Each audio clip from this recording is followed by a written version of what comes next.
Seperti yang telah kita ketahui bersama, bahwasanya pandemi COVID-19 telah memukul industri pariwisata tidak hanya di Indonesia, melainkan di seluruh penjuru dunia. Kekhawatiran akan aktivitas pariwisata di tengah situasi pandemi tak hanya dirasakan oleh wisatawan, melainkan juga seluruh stakeholders pariwisata itu sendiri. Kondisi tidak menentu yang dirasa telah berkepanjangan membuat kekhawatiran tersebut semakin meluas, utamanya di tengah-tengah masyarakat Bali, di mana pariwisata telah dianggap sebagai tulang punggung penggerak perekonomian. Kendati industri pariwisata telah dibuka untuk pasar domestik, nyatanya hal tersebut belum berdampak signifikan terhadap pemulihan ekonomi akibat COVID-19. Oleh karenanya, muncul berbagai gagasan dalam pemulihan pariwisata serta meningkatkan spending wisatawan yang salah satunya adalah melalui aktivitas staycation. Dr. Yohanes Kristianto, SPD MHum, selaku Ketua Penelitian menyatakan, hingga saat ini kajian mengenai aktivitas staycation belum banyak dilakukan di Indonesia. Untuk mendapatkan insight mendalam terkait aktivitas staycation sebagai alternatif pemulihan pariwisata, kajian ini menghadirkan beberapa narasumber dengan berbagai bidang keahlian, sehingga diharapkan mampu memberikan insight yang komprehensif terkait aktivitas staycation itu sendiri. Apakah dulu sudah ada, apa cuma gara-gara pandemi ini istilah itu muncul gitu ya. Jadi silakan Bapak Ibu tidak usah khawatir, jadi tidak usah takut, karena ini memang yang diperlukan kami adalah apa sih staycation, batasannya apa.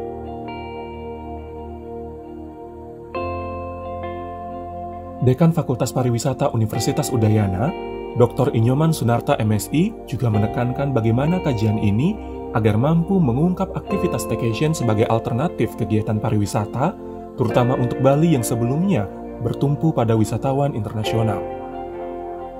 Saat itu bagaimana caranya menggerakkan ekonomi Bali tanpa dukungan orang luar Bali?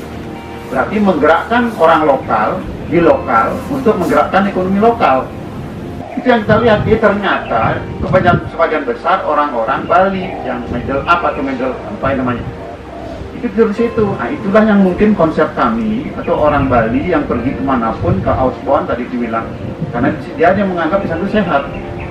Dia tidak pergi ke tempat-tempat misalnya ke Ulun dan Batur yang ramai. Dia pergi-pergi justru ke ada misalnya camping-camping itu, di situ dia tidur sehari, 2 hari, kali seperti itu. Ketua Ubud Homestay Association, Ide Bagus Wiryawan, menyampaikan dalam paparannya bahwa staycation sejatinya bukanlah istilah baru, melainkan telah dikenal dan biasa digunakan baik di dalam ataupun di luar negeri. Staycation ini kami lebih melihat bahwa orang-orang atau family bisa melakukan traveling itu setiap weekend, dan itu yang sudah pattern atau pola itu sudah terbiasa dilakukan di luar Bali, terutama di Jawa ya. Akan tapi sebenarnya kalau dilihat dari demand atau lihat dari pola yang ada sekarang ini, kami melihatnya bahwa staycation ini adalah salah satu kegiatan yang menyasar bukan homestay, Pak. Akan tapi ini menyasar hotel berbintang. Selanjutnya, Bapak Inyoman Popo Priyatmadana yang juga merupakan konsultan pariwisata internasional, menyebutkan bahwa staycation sering ia padankan dengan kata relocation, karena orang-orang relocating. Terlepas dari hal tersebut, Bapak Popo juga berharap momen pandemi dapat menjadi sebuah kesempatan bagi Bali untuk melakukan berbagai baik itu rethinking, rebranding, atau resetting. Kalau saya ingin melihat positif-positif aja lah, pasti untuk kita semua pandemi ini musibah untuk pariwisata.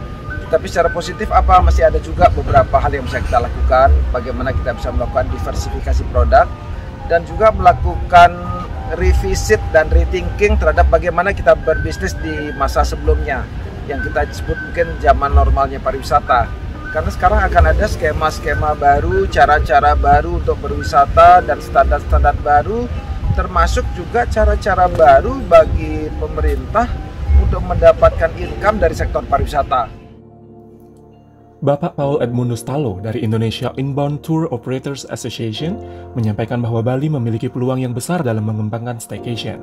Hal ini juga didukung dengan adanya kerjasama pemerintah Provinsi Bali dengan beberapa pemerintah provinsi lainnya di Indonesia terkait program Work from Bali. Bapak Paul juga menambahkan sejatinya staycation merupakan hal yang lama, namun bahasanya dibuat baru, yakni berupa perpindahan turis domestik dari rumahnya ke tempat yang baru. Kita di sini pun juga sudah berjalan bertahun-tahun, tetapi dengan COVID ini, istilah staycation dipopulerkan di Indonesia. Cocok apa yang disampaikan oleh Pak Bobo tadi, ada villa, tadi Pak Dekan menyampaikan ada di Ubud, di mana mereka tinggal, itu persis itu menurut pemahaman yang saya miliki, Pak. Bapak Afiyadi Purnomo selaku praktisi pariwisata yang juga anggota PHRI Denpasar menyinggung data okupansi dari semua provinsi di mana hampir semua berada di angka 30% ke atas. Namun Bali di tahun 2020 hanya 15%. Bapak Afiyadi juga menambahkan agar disiapkan segala keperluan baik untuk staycation ataupun pembukaan international borders dengan mengkampanyekan Bali sebagai pulau sehat dan menyehatkan. Satu opportunity potential untuk Bali, kita harus berani mengatakan Bali is the healthy island and it's healthy. Jadi Bali ini adalah pulau yang sehat dan menyehatkan.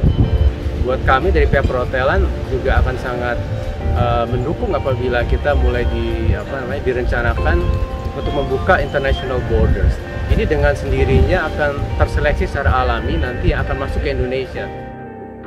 Stakeholders pariwisata lainnya, yakni Kepala Dinas Pariwisata Kabupaten Tabanan serta pengelola usaha pariwisata Glamour Camping dan The Blooms Garden, mengungkapkan bahwa tren kunjungan wisatawan lokal memang telah meningkat utamanya di kawasan Bedugul. Selain karena beberapa DTW yang telah tersertifikasi CASE, adanya inovasi Glamour Camping atau glamping menjadi magnet tersendiri bagi wisatawan lokal. Lebih lanjut, Dr. Inyoman Sukma Arida MSI menyampaikan bahwa perlu adanya integrasi antar stakeholders untuk mengembangkan aktivitas staycation di Bali, khususnya di Bedugul yang dinilai unik, di mana glamping justru berkembang di tengah pandemi. Jadi bagaimana orang camping di tenda, kemudian dekat dengan alam, dan itu tumbuhnya malah di saat pandemi. Juga ada The Bloom ya, yang kita lihat kunjungnya lumayan banyak juga di era pandemi. Sehingga kami di tim, saya sudah sampaikan ke Pak Kadis, kebetulan teman lama, bahwa sebenarnya ke depan kita bisa mengharapkan cantiknya pariwisata Bali itu dari Bedugul, dari area pegunungan. Kita membaca hal seperti itu temuan awal kita. Melalui kajian ini, tim peneliti Fakultas Pariwisata Universitas Udayana dan Kementerian Pariwisata dan Ekonomi Kreatif diharapkan mampu merumuskan konsep pengembangan aktivitas staycation sehingga dapat membangkitkan pariwisata serta dapat meningkatkan perekonomian bagi masyarakat lokal.